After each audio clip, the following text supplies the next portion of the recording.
प्रिय दर्शकों नमस्कार। मैं वैद्य राम सागर चौहान। आज आपको हम ऐसे पेड़ से मुलाकात कराने वाले हैं जिसके पत्ते से लेकर के और फल से लेकर के और जड़ों तक पूरा पंचांग उसका काम में आता है। आपके भी जानकारी आपको सब कुछ है, लेकिन जानने के बावजूद भी आप लोग बहुत चीज़ों को नहीं जानते हैं। तो उसी कड़ी में लेकर के आया हूँ कि आप लोग आयुर्वेद की हर एक व्यवस्था को देखते रहिए, हर पेड़ के बारे में, हर फूल के बारे में, हर पत्तों के बारे में, हर जड़ों के बारे में।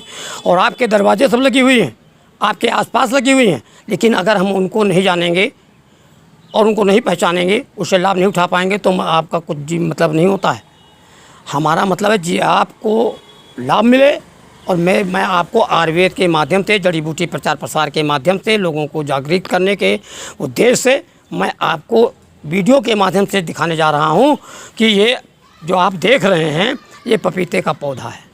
इसमें फल भी लगता है, देख रहे हैं एक बहुत बड़ा पपीता भी लगता है जिसको खाने में काम आता है। अभी हम आपको इस फल के बारे में बताएंगे, तब तक के लिए हम आपको इस पहले नंबर पे आपको पत्तों के बारे में जानकारी दे रहे हैं।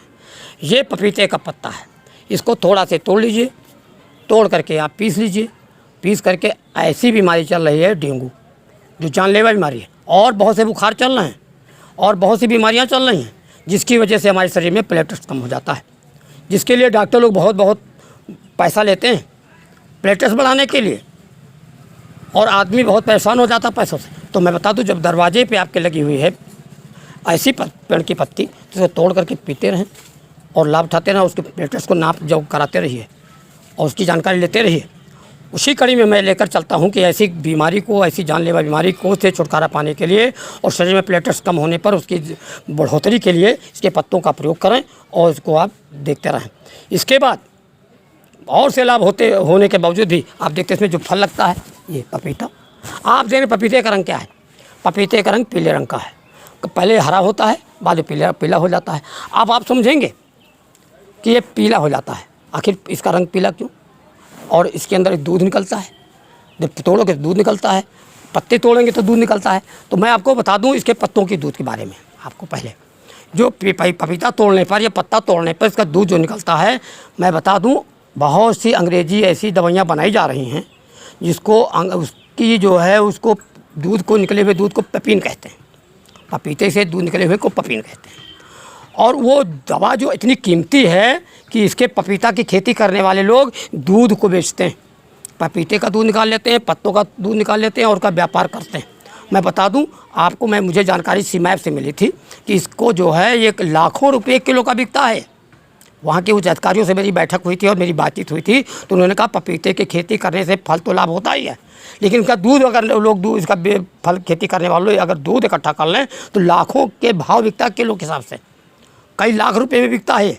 और उसका प्रयोग हमारी अंग्रेजी दवाइयों में किया जाता है, क्योंकि वो पेट से संबंधित जितनी भी दवाइयाँ बनती है अच्छी वाली और कीमती, उसमें दूध का प्रयोग होता है। तो आप समझ लीजिए कि जब दूध का प्रयोग हो करके और लाभ उठा करके और आपको दवाइयाँ बना करके मेरे यहाँ बेची जाती, जो कम से कम पैसे की चीज़ हो और वो बहुत पैसे की मिले मुझको, तो इससे अच्छा कि मैं अपने कम पैसे वाली चीज़ों का प्रयोग क्यों ना कर लें। तो मैं उसी कड़ी में ले चलता हूँ कि अगर इस पपीते को आप खाते हैं तो इसके अंदर भी दूध की मात्रा पाई जाती है। फिर ये पीले रंग का है। आखिर पीले रंग का हुआ क्यों? मैं बता दूं, ये पित्त रोगों के लिए नंबर 1 है। मैंने कल भी एक इशारा किया था आपको कि पीले रंग की जो चीज़ें होती हैं पित्त के लिए लाभकारी होती हैं। वही पपीता जो हरा था और आज पपीता पीला भी हो गया। आप समझिए कि पित्त रोगों के लिए, हमारे पेट से संबंधित रोगों के लिए नंबर 1 है। और इसके अंदर जब काटेंगे तो लाल रंग का निकलता है और गुदा लाल रंग का होता, तो आप समझिए कि और भी मेरे शरीर के लिए लाभकारी होगा, मेरे खून को बढ़ाएगा। तो मैं इसी कड़ी में लेकर चलता हूँ कि इसके दूध से लेकर के और इसके पत्तों से लेकर के और इसकी जड़ों तक लाभ होता है। तो इसी पपीते को लेकर के आप लोग अगर खाते हैं, मैं बता दूँ पहले नंबर पे इसको अगर आप खाते हैं तो पेट की हाजमा को नंबर 1 रखेगा। दूसरी बात यह कि इसको पपीता लगातार खाने से, मैं बता दूँ कि पपीते के खाने से बवासीर का सर्वनाश हो जाएगा। अगर आप अपने खाने में पपीते का प्रयोग करते हैं, और खाना चाहिए हफ्ते में नहीं तो एक आध बार 2 बार, नहीं मैं तो कहता हूँ रोज़ाना खाइए आप। तो अगर आप खाते तो बवासीर जैसी घनिष्ठ और ख़तरनाक बीमारी जड़ से उड़ जाएगी और पेट मेरा बिल्कुल सही रहेगा, खाने की हाजमा बिल्कुल सही रहेगी। और मैं बता दूं कि यही कच्चा पपीता जो होता है, मैं आपको बता दूं कि कुछ लोग ऐसे हैं जो कभी, मैं उसका क्या बता दूं नाम, लोग मांस को पकाते हैं, कच्चा पपीता डाल देते हैं कुछ वर्ग के लोग जो पपीता को कच्चे को डाल देते हैं, और वो कच्चा पपीता लोग बताते हैं कि उसको क्या, अरे अगर हड्डी पड़ी होगी उसको भी गला देते हैं। तो फिर ऐसे जो पपीते में ऐसे गुण हैं कि वो किसी खाने वाले लोग जो हैं उसमें कच्चे पपीतों का प्रयोग करके उसकी हड्डियों तक गला देते हैं, या उसको कच्चा बहुत कड़ी चीज़ को नरम कर देते हैं। तो सोचिए कि मेरे पेट को कितना नरम करेगा ये फल। तो ये उसी कड़ी में लेकर चलता हूँ कि ये बहुत ही लाभकारी है। पपीता के बारे में और भी बहुत जानकारियाँ मेरे पास हैं, लेकिन कम समय की वजह से मैं कुछ ही चीज़ें आपको बता पाऊँगा। लेकिन मैं आपको आगे बताता चलूँ कि पपीता आप लोग खाते रहिए और पेट से संबंधित किसी भी बीमारी से छुटकारा पाएंगे आप। और ये जो है रोग प्रतिरोधक क्षमता इसमें है। इसको खाने से किसी प्रकार की कोई बीमारी और भी नहीं आने पाएगी।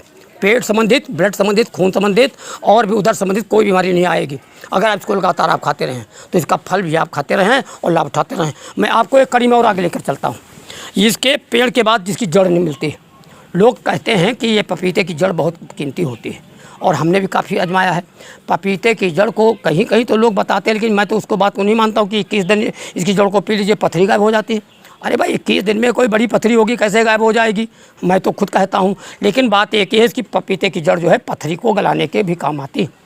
अन्य दवाइयों के साथ हम लोग जब पथरी गलाने का काम करते हैं, किसी पेट में है कहीं पर कहीं है तो उसको गलाने का काम करते हैं, तो इसकी जड़ों का भी प्रयोग किया जा सकता है। मैं आपको बता दूं, अगर इसकी विस्तृत जानकारी के लिए, पथरी से संबंधित कोई बीमारी के लिए जानकारी लेना है तो आप मेरे मोबाइल नंबर से आप जानकारी ले लेंगे, और इसके बाद इसके बहुत से लाभों को आप जानेंगे। हम अपनी बात को लगभग इसी जगह से ख़त्म करता हूं, और मैं बता देता हूं कि अगर मेरी बात आपको पसंद आती है तो मोबाइल को आप देखते हुए और आप इसको सब्सक्राइब कीजिए और इसको लाइक कीजिए और फॉलो कीजिए। और मेरा उद्देश्य है कि आप लोग आयुर्वेद को जरूर पहचानें और जानें और उससे लाभ उठाते रहें। मेरा उद्देश्य है कि इस सब लोगों को आप इसको सब खाते रहें और आयुर्वेद को जानते रहिए। इससे मेरा शरीर और मेरा परिवार स्वस्थ रहेगा और लाभकारी रहेगा। और आयुर्वेद को आप बढ़ाते रहिए और आयुर्वेद की पूरी जानकारी लेते रहिए। और मोबाइल को के नंबर्स के माध्यम से अगर कोई जानकारी आपको नहीं मिल पाती है और किसी बीमारी के लिए जानकारी लेना चाहते हो तो आप ले भी सकते हैं। तो मैं अपनी बात यही समाप्त करता हूँ कि आप लोग आयुर्वेद के बारे में जानते रहें और जानकारी लेते रहें, और अपनी बात मैं यही समाप्त करता हूँ। तब तक के लिए आप भाई लोगों से नमस्कार।